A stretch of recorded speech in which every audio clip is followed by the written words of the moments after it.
Welcome into another exciting episode of Hornet Nation Unfiltered as we head into more uncharted territory as college football has found its place sitting on the shelf for a little while, hopefully getting back to the spring. But we are overjoyed to be joined by one of the football greats, not just from Alabama State University, but from the city of Montgomery, Super Bowl champion, former Alabama State Hornet player, former Alabama State coach, now leading the Virginia State football program, Reggie Barlow. Reggie, good to have you on the show with us today, and as always, good to see you. Right on, man. I appreciate you guys having me on, and it's always good to catch up with Bama State people and have some conversations. Obviously, we got a little idle time right now, so I certainly appreciate it. Well, let's ask you this first to start off with. You know, you played, and when you played, we didn't have pandemics. You just got out there, you played, you went at it. Now you're coaching in a pandemic. Put your cleats back on as a player. Mm-hmm. And just your thoughts on as a player going through this, and then we'll get your thoughts as a coach going through this. All right. So obviously as a player, these guys have been itching at the bit to get out there. They've been training all summer. They've been active, running and lifting weights. And obviously they want to play. But I'm sure I would have been the same way, just gung-ho about getting the season started. Obviously that was always a fun time of the year.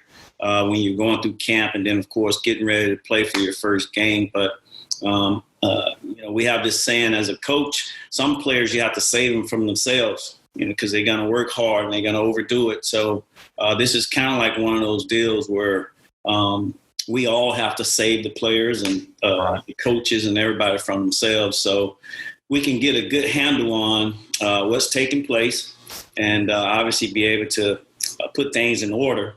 So when we do go back to play and when contact is allowed to be made, we'll have ourselves in a good situation. When you go back and you look at your career, and let's go back to the high school days, there's not many people that can say, I'm from the city of Montgomery. I got to play at a college right down the street from where I lived. I went on to win a Super Bowl. I get to come back and coach at my alma mater. Matter of fact, I think there's just one, and that's really you. I can't think of another one that had that opportunity and has been able to do that. Just talk about your career path, and then we'll get more in depth because I know there's some stories that you want to tell that we want you to tell too. Right on. Yeah, being blessed to grow up there in Montgomery and Ridgecrest, and went to Bellingraph and Lanier High School, and it was kind of tough. Even though I made All-State in football, I didn't get recruited. By a bunch of schools. I mean, I didn't hardly get recruited by anybody. Nobody really offered me a scholarship. But so grateful for Alabama State. So grateful for Houston Markham, our coach at the time. And it was just a blessing to be there, to play there. I grew up in Montgomery really admiring many of the guys that played football for Alabama State. Ricky Cotton was one of them. He was a receiver. Obviously, Reggie Brown always was a fan of his and really changed my high school number because he was number 8. His name was Reggie, and he was making all the wonderful grabs and stuff. So I kind of broke a family tradition. Our family was wearing 29 because my brothers played DB, and that was the number they tried to give me. But I'm like, hey, I don't want that. I'm going with number 8. But it was a blessing to play at ASU and then, of course, to come back and coach and really, so thankful to the presidents at the time that gave me an opportunity to be in a leadership position, and we had a good time. We had a real good time. So you go from winning an HBCU national championship, having that ring, to a Super Bowl ring. Then you come back as a coach and you win the division. I mean, it's just, and then you go to Virginia State. You've done nothing but win since you've been at Virginia State. It's just like it's like the stars have aligned for you, and you've been able just to enjoy success from the day you step foot on that Alabama State campus. Yeah, I'm extremely grateful that God has put me in place with people, with the right people, because this is a people business, and you have to have the right people to have success.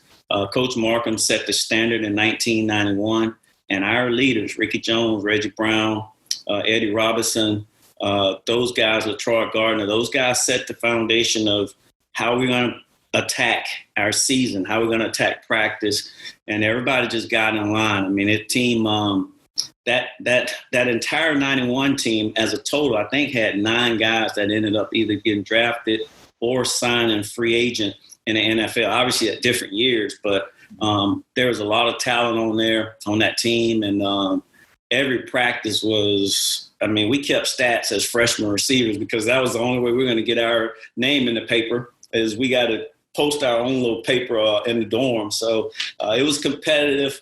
It really created that competitive nature in us as receivers. And of course it helped. And then coming, obviously the NFL, just, playing with great guys and that team that was just, all of the teams that the championship teams are teams that had great leadership, Derek Brooks and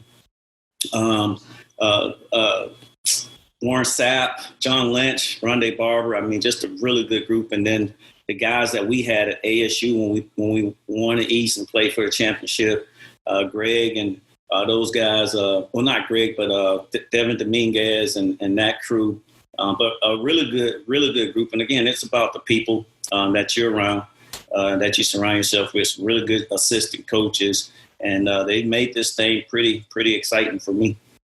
Before we talk about some ties you've got with Coach Markham and some Lanier grads, talk about that 91 team just a little more. We had Eddie on about 2 months ago. Right. He made the comment that, we were so good that you got a guy that goes on and has a great NFL career, wins the Super Bowl. He can't touch the field. Yes. And I know you got something that you want to talk about that team as well. Yeah, there's no taking away from that team. I still think they're the second best team in ASU history behind the two. No, I'm joking. I'm joking. But, man, we were so deep. We were so loaded. The quarterback, Ricky Jones, was – this guy did things that I didn't see for another 10 years down the road until we all seen Michael Vick. We had receivers. We had, Rico White as running back. We had big fullbacks, Anthony Lewis, Stacey Hodrick. Defensive line, it was Jared Green, Anthony Schamberger. It was so many good football players on that team. And we were so deep. You come in as a freshman and you see these guys and you're like, man, I ain't going to ever play. Matter of fact, I need to be trying to transfer somewhere. But we stuck it out, man, and we worked hard, and we made it through. Two ties for you. You hit on Coach Markham, and it's been a tough year for Alabama State when you go back and look at football. These two guys are going to talk about. You hit on the fact that Coach Markham gave you a chance to play.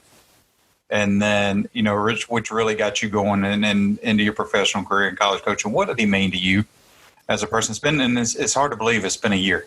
Right. Yeah, Coach Markham was a true father figure for not just me, but for a lot of guys, growing in a single-parent home and stuff. But the best compliment Coach Markham ever gave to me was not saying, hey, I want to give you a scholarship to come play for our team.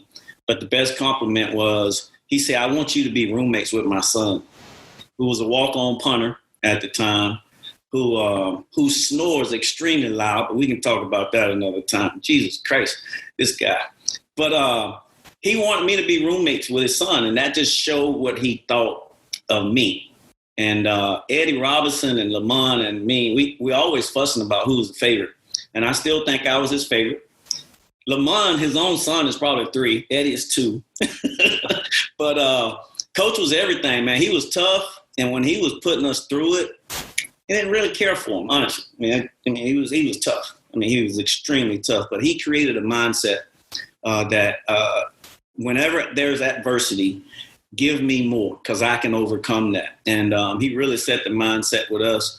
I talked to Coach Markham, I know, at least once or twice a week throughout my tenure at ASU to lean on him as a coach. Since I've been here at Virginia State, he really he set and told me how to do it. Going to a new program, a new atmosphere, new this, new that. The coaches I had to keep the coaches similar to what he had to do when he got to ASU. So I've learned a lot from him. He was extremely instrumental in my life. We always think about him, talk about him. He's connected so many group of men that are really close friends to this day. So we obviously love Coach Markham, and we definitely miss him.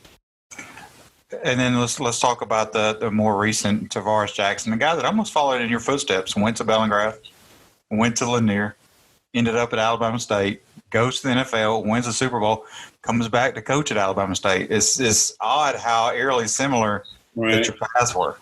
Yeah, we were. Obviously, he's much behind me, but you mentioned it. Our paths were identical, and I was blessed to coach him his last year at ASU to be the quarterback coach. And my thought process, and Coach Markham helped me out with that. Hey, you don't go in trying to teach this guy how to throw. Have you seen him throw? You ain't have to tell him how to throw and technique and that stuff. You just want to more or less help him on a mental side to calm him down when he come off the field where things not have gone so well for him. And, just to coach those small, minute things that you can help him with. And that's what we did. Let him be him. So I was his coach, and then I was his workout buddy, because while I was in the NFL, he was at ASU, but I couldn't find a quarterback that could wing it like him. So when we come home, me and Tyrone Rogers and Chad Lucas, a few other, we all just met up at AUM every morning. So I coached him. He was trained with him, then became like the mentor to him while he was in the NFL and doing his thing. And then back to the homeboy once I was over here coaching. We spent a lot of time together talking football. Right before the horrific accident, he was just so proud of building his own playbook. He had been working on this playbook. So when my opportunity comes to be an offensive coordinator, I'll have it. It'll be mine. And, of course, we talked about adding this, taking this out, and it really worked out. And it's a really good book. I actually have it. Glad that I have it. I will always cherish it. And obviously Jack was our quarterback and, a really good friend.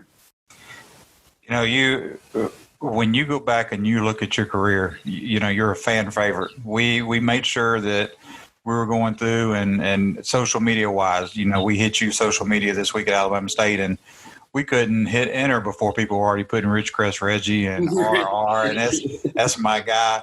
How long has that nickname stuck with you? Because obviously you grew up in the area, so people around here know you. I mean, and if they don't, they make sure they get in the book and read and figure out who you are. Right on. Yeah, Ridgecrest Reggie is, it really started, people would call me that back growing up, but you wouldn't hear it because it's not, we didn't have social media and it wasn't my handle and all that stuff. So once it became my handle, and we just went with it. But Ridgecrest is an extremely tight-knit neighborhood and community. Mm-hmm. Many people have moved away from there. Many of my closest friends are from Ridgecrest, and I think the guys that played for us when I was at ASU, like, they really get a kick out of not having to call me coach now, and they call me. They're always with this, "Hey, what's up, Ridgecrest Reggie?" or that type of stuff. So I think they get a kick out of it, man. We wear it. It's who we are. It's where we're from, and we just represent it. Well, let's just kind of skip around your career and have you tell some stories. Before we got on the air, we started talking about this. We were talking about your trip to Tuskegee when you were at Virginia State. But, my question to you is, was it ever one of those things where when you found out you were going to get a chance to play Tuskegee, Turkey Day Classic started coming back in the memory banks, and you kind of built off of that a little bit when you were talking to the guys? Because I'll be honest, I was in the press box because I was at Tuskegee at the time. I still have nightmares about special teams. Yeah. Right. It was horrible. And, for all the Tuskegee folks that are going to listen to this, I apologize for bringing up a bad memory. But Virginia State actually came down and just made Tuskegee wish they had never scheduled the game. Right. Well, again, once we found out that they wanted the game, like I said, we had put our helmets and shoulder pads up. I mean, our guys, we were done. We hadn't did anything. And we got the call, and then it's like, okay, it's Tuskegee. And, hey, I got some terror thoughts in my head about Tuskegee, too. Now, they've badgered our nose a few times. So I'm like, to our players, our seniors, like, hey, do y'all want to do this? And just know if we go, man, we got to play. Now, this is Tuskegee. The year we went to the championship, those guys beat Texas Southern and us. And we both were in the SWAC championship. So This is the type team that you may be getting. So we went there, and the guys said they wanted to do it. The coaches worked man, we worked, stayed in 2, 3 in the morning and got a good game plan together. And the school blessed us, man, with really, really nice transportation. We actually came down Thursday. We were able to do a little sightseeing, stayed the night, and Friday, got up and really did our normal Friday ritual.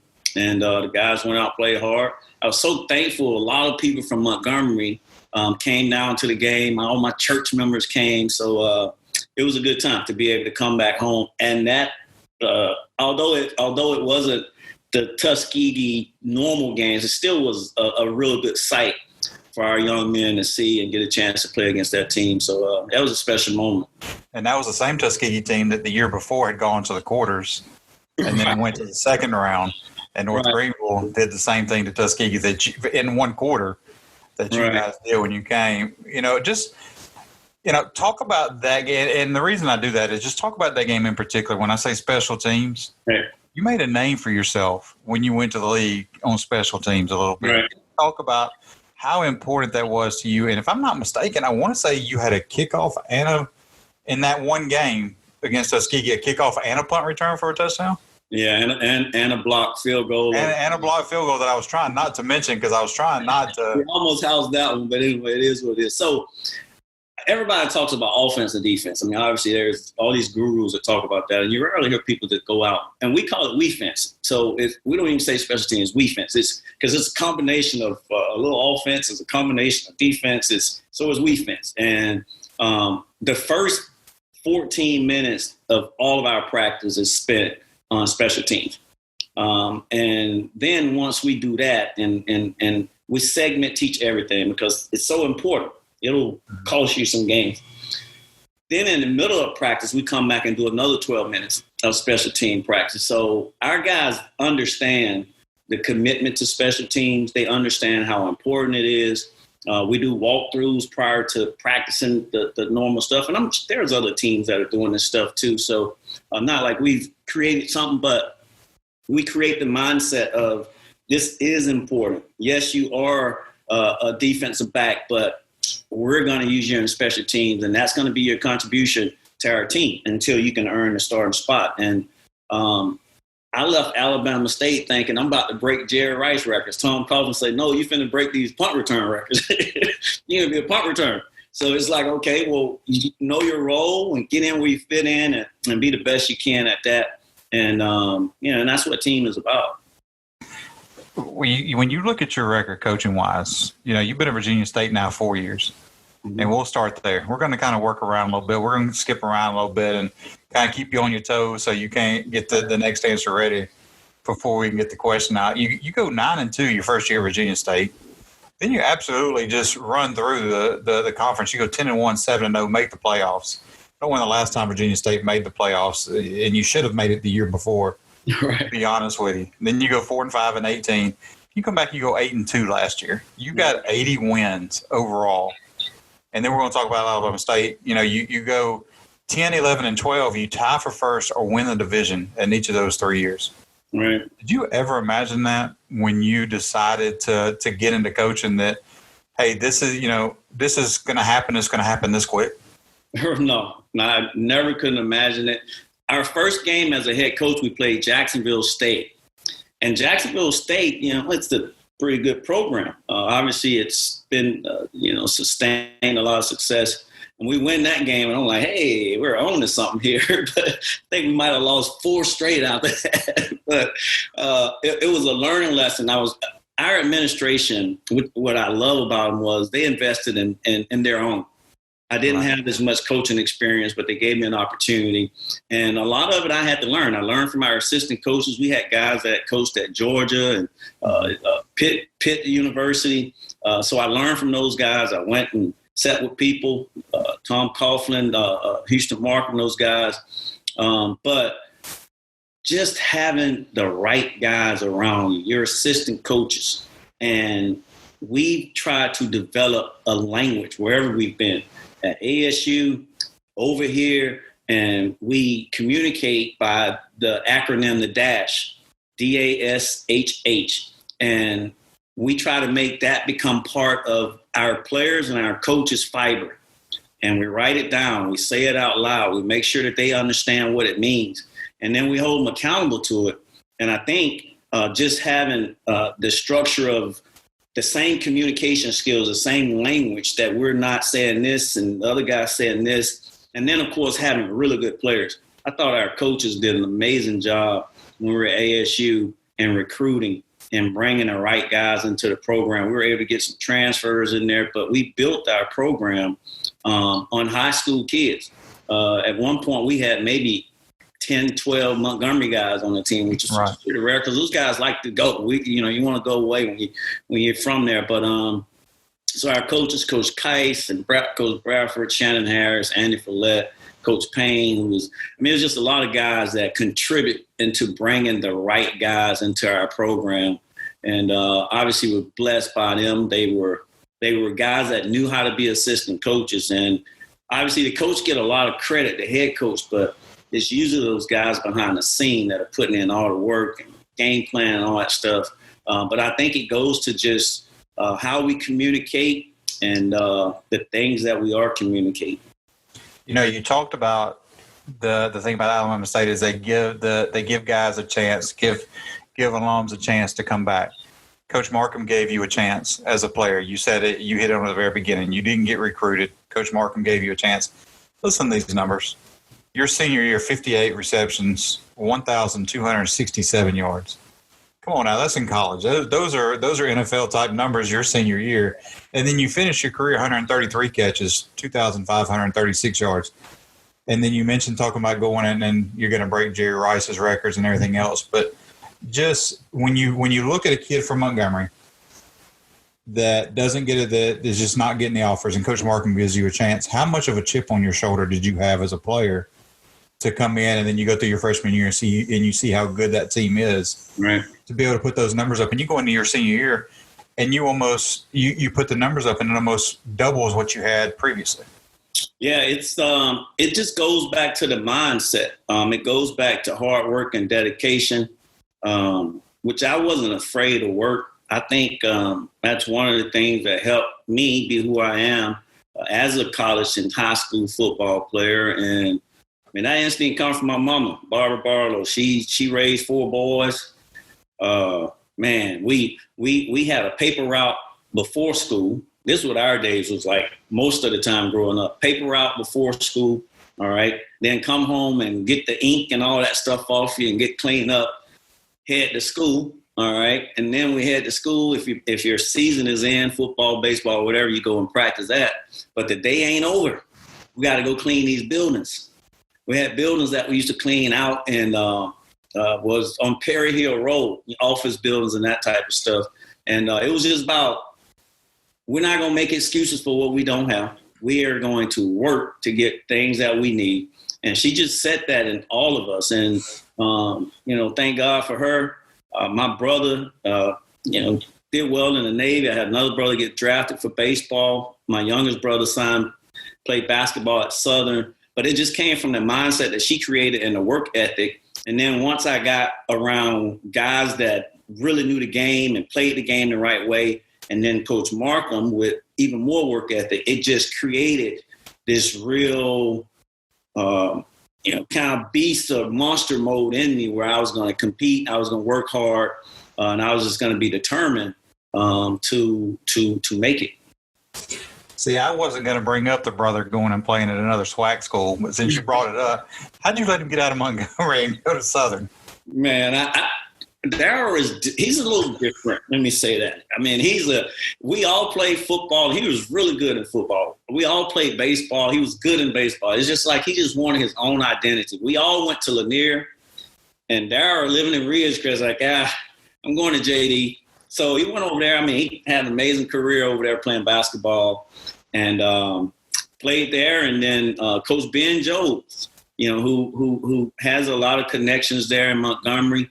Darryl played for Coach Hamilton over at JD, and that was the connection. And I think once he went down there and saw the campus and an opportunity to play for a legendary coach, it was like, Mama, I'm going to Baton Rouge. So we used to have a little battles, and we still do when Southern comes to town and all that good stuff. So, you talk about Lanier. So you grew up in Montgomery. At the time that you were here, of course, you had the private schools. They weren't, when it came to in the late 80s, early 90s, private schools really didn't exist on the football field in Montgomery. Everybody went to the public schools in Montgomery. Lee, Lanier, Jeff Davis, Carver. And I'll be the first to tell you, especially with the Lee folks, Tyrone was a little younger. So he came in right after, you played against Lee. Right. But I know you had to know this. How difficult was it in high school when you knew that every time somebody was getting ready to play Lanier, they were like, you've got to contain Reggie Barlow. You can't let him get on the outside. You can't let him do this. You can't let – because I'll be honest with you, when I was at Lee and you were a senior, I was a little younger than you, but your name was brought up a lot in the defensive room about not letting you beat us. Yeah, it was, in high school that as I look back on it now and the things that I didn't know, I was really blessed with a coach named Steve Holloway that played for Tennessee State. He came back and coached the wide receivers at Lanier High School, and he really taught me a lot about getting open, beating bump and run coverage and body control and catching the ball with your hands and all that stuff. But it was always tough to have to go up against some of these really good teams week in and week out. And I mean, Robert E. Lee had great players. Carver had some amazing athletes. Obviously, Jeff Davis was outstanding. But the thing that gave me the confidence in high school was I had a catch over George Teague. And we know who George Teague was and what he meant to Montgomery. He was heading to Alabama. And we all have that one opportunity, that one catch that propelled us. That's like, well, wow, I belong. And that was my 10th grade year, and I got, amazing confidence then. And then we just continued to work. When I talk about being on the field, there were days where we didn't have a quarterback. We just ran routes on air because we just wanted to work on that and continue to get better. And that allowed us to have some success. Now, our team in high school, our Lanier team, we were probably the most consistent team in the state. We were 2-8, 3 years in a row. That's consistency. We were bad, man. I don't think we won a game in the city my whole 3 years in high school. I don't remember beating JD. I know we didn't beat Lee. You didn't beat Carver. Come on now. You had to beat Carver at least once. No. We were the most consistent team in the city, man. We were 2-8, 3 years in a row. I mean, you want to talk about consistency. And you use that word consistent. Let's listen to the names, and I know I'm gonna forget some. The young guys that come out of Montgomery, go to college and hit the league. Mac Wilson, right? Sean Dion Hamilton, Henry Ruggs now, the Daniel Thomases now that just got drafted. But then you go Tavares Jackson, Tyrone Rogers, Fred Beasley, George Teague, Bart Starr, Reggie Barlow. The list goes on and on and on.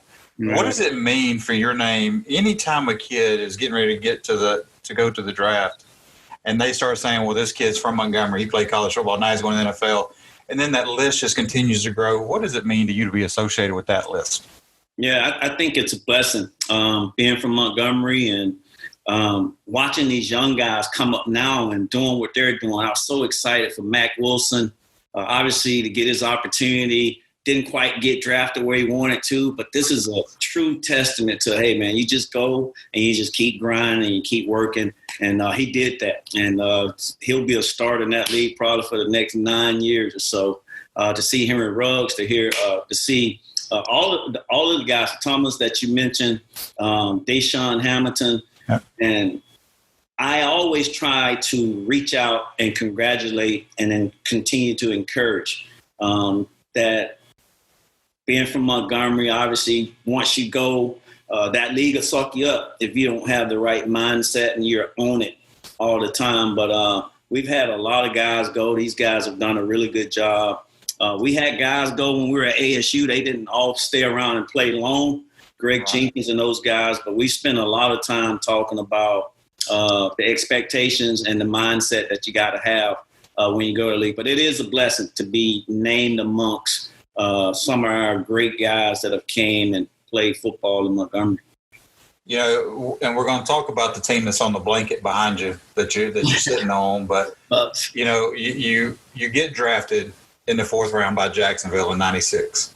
You had been with that '91 team, so you had already been with a bunch of guys, upperclassmen that you know you had to fight your way to get the attention, fight your way to get on the field. So now it's almost like starting over. Right. When you get drafted in '96, but you know, then 2 years later, you lead the NFL in punt return yardage with 555 yards. You get a touchdown off of it. How was that feeling when, first we'll start with the draft, you get the phone call? It's not like it is now. Now everybody's on TV, it seems like. Yeah. When they get the phone call, whether you're the first pick in the draft or the last pick of the draft. Talk about, and I know it's still got to be in your memory, that you probably can remember everything that happened that night leading up to it.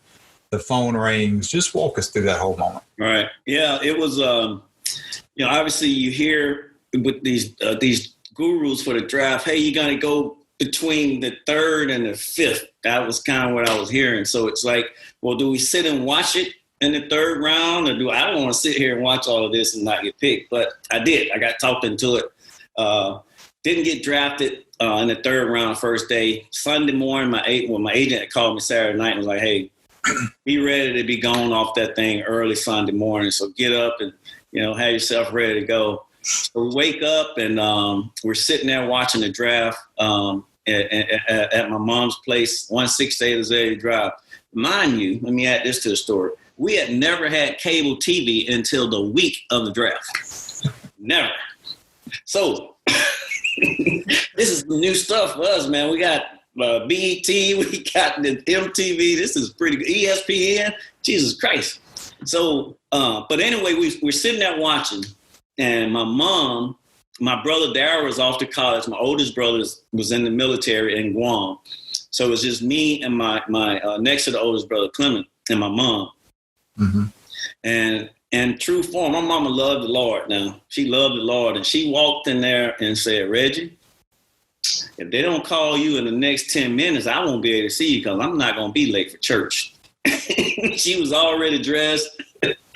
She was dressed. And as my mom was like heading out of the door, we got the call from Tom Coughlin. Actually, Doug Williams called me. He was a scout for the Jaguars. So they let him, and it was honor, like, hey, this is a SWAC guy. Hey, we're about to draft you. Right. And just come in here and represent the SWAC and all that. So she was almost out the door when they called and said, we're going to draft you. So she was like, oh, congratulations, da-da-da-da-da. She moseyed on to church, him and her. So I'm like sitting around. And then, of course, the people in the community, once they see your name come off, you know, it was Ridgecrest. It was everybody's hanging out now talking about what's going to happen. And I'm coming to the game and all that stuff. So it was a real blessing. And, you know, obviously it was a great moment for our family. You still got the football from the first touchdown? I do. I actually do. I have, you know, they give you, if you make player of the week with your team. So I got a lot of, I do have the first touchdown ball. I do have like player of the week. They'll give you AFC team player of the week or whatever. And obviously the year that you spoke of when we had a lot of yards, we had a really good punt return team. And I mean, they ask you how you do it, and it's called running for your life. That's how you do it. They can't catch you. So you got to lead the league because you're running for your life out there, bro. Let's talk about that for a minute. You know, in college, it's a little different. In college, you got guys that sometimes will just run down the field to make a tackle. NFL guys are running down and they're trying to make a hit because their paycheck and the next year could reflect it because then they're getting more plays on defense. Right. You talk about running for your life. It's literally running for your life when you've got guys that, you know, are 6'2", 240, run a 4.3 40 running dead at you to try to make a tackle. Yeah, it was tough. And we didn't have the halo rule like they have in college. So it's you better be smart. Yeah. So, I mean, I think me playing baseball and being a center fielder, you know, I could gauge the ball. So catching it and being nice and square on it was something that I won't say it came easy because in the NFL, the punts are up there so long. But it was something that I had some experience with. And just continue to practice and practice and practice. And Larry Pasquale was our special team coach, and he would make me catch punts and punts and punts. Well, even Coach Markham would make us catch a bunch of punts after practice, which it really helped. And then, but it's the guys around you that create those lanes and stuff for you, and then you just have to use your athletic ability to make guys miss as well. When you talk about that year we talked about at Jacksonville, where you had the 43 returns and you led in punt return yardage, you were named a Pro Bowl alternate. Is there any chance in the back of your mind you were just thinking and hoping that somebody was going to pull out so you could go to the Pro Bowl? So disappointed over that, man. Because, honestly, now I don't think I ever said this. Now, the guy that went was really good, Jermaine Lewis. He was really good punt return. He played for Baltimore. But I think my average on kickoff returns were in the top 10 for that year or something, or close. And then my punt return, we led to the league. So it's kind of like, dang, I want to go. But thank God for good teammates. The years that I always got an invite, a paid trip to the Pro Bowl. Jimmy Smith, whenever he went, he would take all the receivers. Kim McCardell, whenever he went, he would take our receivers. So although I didn't go on, being an alternate, I was still able to go on a free trip and hang around with my guys and do whatever in Hawaii. Do you ever now that I had to bring that bad memory up for you, I apologize about that one, but do you ever catch yourself looking in the record book just to see if your name is still sitting there for Jacksonville? And we hadn't even gotten to the other two places you've been yet. Right. Yeah, so ironically, I did an interview earlier today with some people, some guys out of New York, and they talk about the Jacksonville connection and when we played Buffalo in the playoffs and stuff. And they told me stuff that I had no clue about in terms of the 500 some yards for punt returns is ranked like 46 in the history of the NFL, which I didn't know that.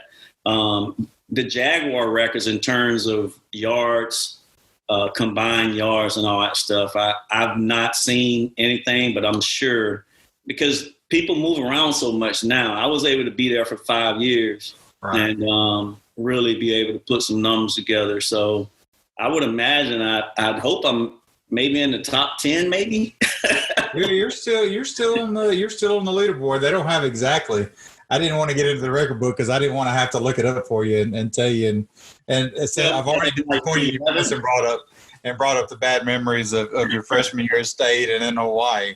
I thought I brought up enough bad things for you today. Yeah. But you leave Jacksonville and you get to Oakland. You get put on IR. Mm-hmm. Almost like a blessing for you that you get put on IR because you end up in Tampa Bay. Right. You've already mentioned the players, and you've already went through this whole thing with this 91 team in college. So you know what it's like to be a powerhouse, to have a defense that can shut you down, an offense that can score. Now you get to Tampa Bay and you do the same thing. Right. You got the same exact team. But I got to ask you, when you go into practices, did you ever have to line up against the one defense? Because there's a story with Derek Brooks that a lot of people don't know when he was in high school in Pensacola and they came up and played Lee at Crampton Bowl. Oh, yeah. He runs by the coaches from Lee High School at midfield and just, and they're like, hey, young man, how you doing? He goes, oh, I'm doing real good. We're about to take care of business in no uncertain terms. And he's a grown man playing now in high school. And then you don't realize who he is until he gets to Florida State and you start hearing his name. Right. And then he's at Tampa Bay and you're like, no way, not the same person. And then you look at his hometown, you're just like, okay, I'm done. Yeah, so Derek Brooks he's a Hall of Fame guy, Hall of Fame person as well. And you mentioned my year with the Raiders and then transitioning. I really want to be a Raider so bad. Once I signed free agent there, just the history, the tradition, meeting Mr. Davis and the team that we had. And And if you ever meet Coach Gruden or have an opportunity to talk to him, he'll tell you he ran me in the ground. I mean, he would make me take all the reps because we had Tim Brown, we had Jerry Rice, and he wasn't going to work those guys. They were older guys. So I got to keep those guys fresh. So we're going to work Barlow and Jerry Porter and Marcus Knight, who's also from Alabama. But and I had like the worst fracture to my tibia. I mean, just the worst pain I'd ever felt. So they ended up putting me on IR. I was extremely disappointed because if you're a wide receiver and you're getting like, I was in camp. Tim Brown was my roommate in camp.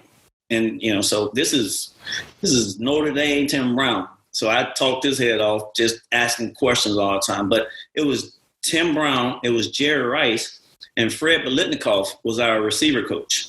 I mean, the guy got an award named after him. So as a receiver, every day is a wonderful day to go in and watch and learn and become better. But it was what it was. I got hurt. I spent the IR, and then Gruden gets shipped away to Tampa, and then I got shipped away. And he called, you know, he actually had Keenan and Keyshawn call me. So I thought it was a good fit. I had another opportunity to go perhaps to Baltimore, but we chose Tampa. And, of course, playing with Derrick Brooks. And I haven't gone up against Derrick Brooks in practice. And we had inter-squad scrimmages, Jacksonville versus Tampa. We would do it because we were both close. So there were some times they got a little heated down there in Florida with Warren Sapp and Brooks. And then our guys, man, it was, you got to break these guys up every day. But I learned what true leadership was from a player standpoint when I did get to Tampa, watching Derrick Brooks, John Lynch, Rondé Barber, Warren Sapp. I mean, the coach didn't have to discipline the team. They handled the discipline. They handled the stuff. All right. And I think that's usually the mark of some of the better teams where we're not going to let your riffraff get in the way of what we're trying to accomplish. And those guys were outstanding, man. They only gave up 13 points a game. In the Super Bowl, I think they scored 5 touchdowns. I don't know. They had like 5 interceptions, 4 touchdowns, something crazy. But so it's just a blessing to just be able to be around so many good players as well as people. I'm so grateful for John Gruden, man. He's he'll take my call today. But just give me an opportunity in Oakland and then, of course, over in Tampa, and it was a blessing. So, we always talk about rivalries. I got to ask this one, though. You got Sapp and Brooks on the same team. You're in the same locker room with them on the same trips, on the same planes. Did the U and Florida State ever come up? All the time, I'm assuming. All the time. The same, any team, Alabama and Auburn, Georgia, Florida. I mean, these guys would come up with the crazy bets, man. Okay, if you lose, I'm gonna buy you an all orange suit, and you gotta wear it if for if you're a Georgia guy and it's the Gators. I mean, it'd be all type of stuff going on, but really good camaraderie. And I think when you talk to most players once they retire, the thing that they all say that they miss the most is the camaraderie, the locker room, being around the guys, and being able to the plane trips and all that stuff. So, but yeah, there was a lot of back and forward, obviously, with Florida and Miami, Georgia, Florida, Alabama, Auburn, all that stuff. So you got the HBCU national championship ring. You're coasting through the playoffs. You get to the Super Bowl. Talk about that, just being at the Super Bowl. Not even winning, just being there. Yeah, it was overwhelming. Not overwhelming, but it was just after winning in Philly, we flew back and they say, hey, we're leaving tomorrow to go to San Diego. And you got to have your stuff packed for a week. You got to let them know what family members are coming out there and all that stuff. So it's a lot of stuff that you have to think about prior to the game, the tickets that you have to do. And then of course it's the media day, which is it's crazy. I remember I had the camcorder and I asked, his name just slipped. He used to do Sammy Davidson Jr. really good. One of those comedians, and I forget his name, but I asked him. I was like, "Hey man, what do you think about the game?" And I had on my Tampa Bay stuff. I had to make you wait, and he was like, "Honestly, I think the Raiders are going to stomp the Buccaneers. There's no chance that the Buccaneers can win this game." And I'm like, "Is this guy really saying this crap for me?" His name will come to me in a little bit, but and I actually have all that footage somewhere, man. But it was a good time by us playing against the Raiders, which I just come from there and had made friends with a lot of the guys. We were able to have dinner with Tim Brown, who's always been an idol of mine, and but then it was the business and the preparation and how our guys switched from it's the Super Bowl to no, it's just practice and let's get through it. Coach Gruden did a good job of managing that. Our team was prepared. Defensive coordinator Monty Kiffin did a great job. Dexter Jackson, MVP. I just talked to him yesterday. He worked at ASU for us for a year or two. Worked at Clark Atlanta too. Yeah. So he's a friend, and he's doing good stuff. He's training athletes down in Tampa. But just to be a part of all of that was a blessing. To have a ring is great. I don't wear it all the time, but it's pretty cool to pull out from time to time. My kids don't like me to wear it if we're going out to eat or something like that, because people are going to be asking, "Hey, what type of ring is that?" So they don't be with that. So let me just ask the question: you got the ring. Eddie gives you grief about the '91 team about not being able to go on the field. Do you ever kind of remind him that you have one? Right. He's about a yard and a half short of getting one. A yard and a half short. Eddie and I have some really good jokes at each other, and some of them can be tough. I mean, Eddie literally seen me get taken out when he was playing for the Titans.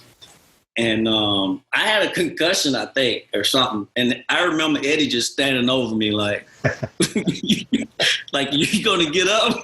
Like, man, that's not right. So, but now I have, because that was so painful, because I was pulling for them so bad, because he's my buddy. But that year, the Jaguars, we went 14-2 during the regular season. We lost 2 games to? Oh, yeah. And if you go back and listen, he made sure that he mentioned it before. Yeah.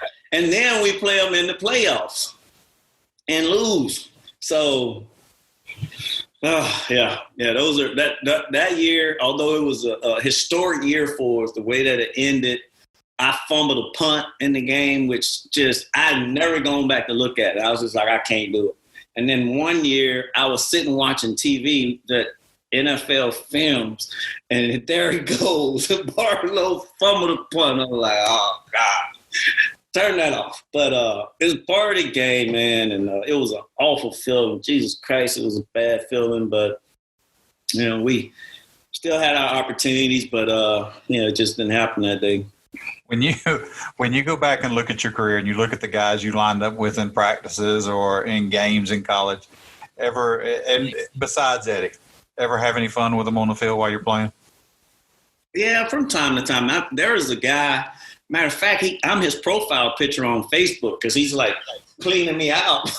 I used to tease the guy all the time. He played at Florida State, named Crawford or whatever, and he played for the Patriots, and I make him miss and all that stuff and step out of bounds or whatever when he's coming, like, boy, you ain't going to ever tackle me.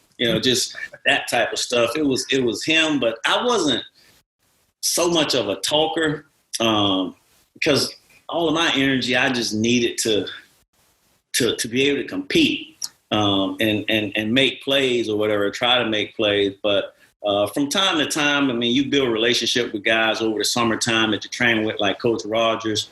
You might say something to him, but, boy, y'all gonna make it happen today? What you gonna show your homeboy, that type of stuff. But for the most part, I tried to use my energy wisely. So you talk about using your energy wisely. A few more questions, and then we'll wrap it up. But you talk about using your energy wisely. Alumni game at ASU Stadium. Right. There was a little bit of talking going on in that alumni game. It was, and that was once I knew I had Tavares on our team, I was okay. I was like, oh, we good. We got Tavares. He knows how to throw it. But there was a lot of talking going on in that game because we are all so competitive. You got guys that I coached, Keywan Riley. That's all they always say they could D me down. Saeed Lee, who we coached, he was covering me on one of the deals. So, hey, look, man, I'm 30 pounds over what I played at. You guys are still looking young and fresh, but that was a fun game. I commend Ely on putting that together. That was a fun evening. I think the fans enjoyed it. It was an opportunity for a lot of classes to come back together and kind of have some fun. And that's important. I think embracing our history at ASU, just as other people do with the bigger schools of Alabama and Auburn. And I think commend Coach Ely. He's done a few things to bring guys back, to have them be a part of, his program. And we really appreciate that. And hopefully we can keep that going, keep guys coming back. And if I'm not mistaken, I've heard you say the words "come back and give back" a lot when it comes to giving back to your alma mater. Yeah. So, that's what it's about. I mean, if you think about the dollar amount that the university invested in me, maybe $18,000 a year, maybe like $60-some thousand, but you think about what we've been able to go and earn because of that education. Right. We've started a alumni football association, which is former players that understand what ASU meant to them and still have a passion for ASU and to give back. And it's right now it's $120 a year. And then there's a one-time $100 initiation fee. So you're talking about $220 the first time. The rest of the way, it'll just be $120, essentially $10 a month to go. And we have about 40 guys right now. We're recruiting more. We want all the former players to be a part of this, and all the money is for Alabama State football. That's what we want to be able to help those guys out, especially now with times being what they are. $1,000, $5,000 or whatever will go a long way. So we definitely want to have more guys, younger guys to come be a part of it, older guys come and be a part of it as well. Couple more questions for you. And the first is, you talk about the lineage of Alabama State, and of course your position is the receiver position. A lot of talk this past year of the kid, the sophomore from Mobile, Michael Jefferson. People say he's got the prototypical size. Has it been a joy to kind of sit back and watch him at 6'3", 190, just kind of almost play around with some DBs in the conference? And he's good. He's good. I can't get enough of watching him. He has the tools, bro.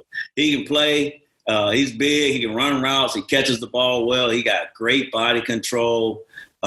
He is good. And I know we're going to continue to use him and put him in positions where when teams try to roll coverage, as I saw maybe at the Turkey Day, where they try to roll coverage to him when he's on the single side. So I know we'll have opportunities to get him in some great matchups coming when we are allowed to play.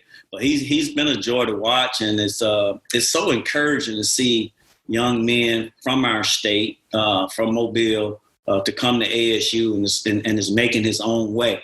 And he's really made a name for himself. I've enjoyed watching him, the games that I've come back to. And then from time to time, I'll pull up some of the games that they played this year, just watching football. But he's a good one. I know he'll continue to work hard. And the goal, hopefully, for him is to go and shatter all those records over there and have an opportunity to go play on the next level because he has the skill set to do that. When you talk about him, he kind of reminds people around here of you, and the name is the comparison comes up because he's quiet, his demeanor on the football field, the way he goes up and makes the play. If I'm not mistaken, he had 12 touchdowns. I think somebody that I'm talking to had 12 touchdowns at one time. Yeah, 12, man. I guess that's a good number. And hopefully this year, man, he'd go 15, 20 touchdowns. This guy has an amazing skill set. You mentioned the length. And, he can beat bump and run coverage. He can get behind guys. He really catches the ball well. Great body control. Right. And I think the sky's the limit. And what is he going into his junior year or his senior year? He'll be a junior whenever we get back on the field. Right, when we go right. So, 12 touchdowns your sophomore year. And really, those years, sophomore and junior year, is really when you get on the map of those NFL scouts and they want to know who you are and all that stuff. So it'll be great to get not just him. I think our D tackle that we have there, a big guy that's been playing well for us. Yeah, so we got some guys that can make it happen. But Mike is a good one, and man, really, really like watching him play. Hope to get to meet him one day. I think that can be arranged when you get in town. I think that'll be an easy arrangement.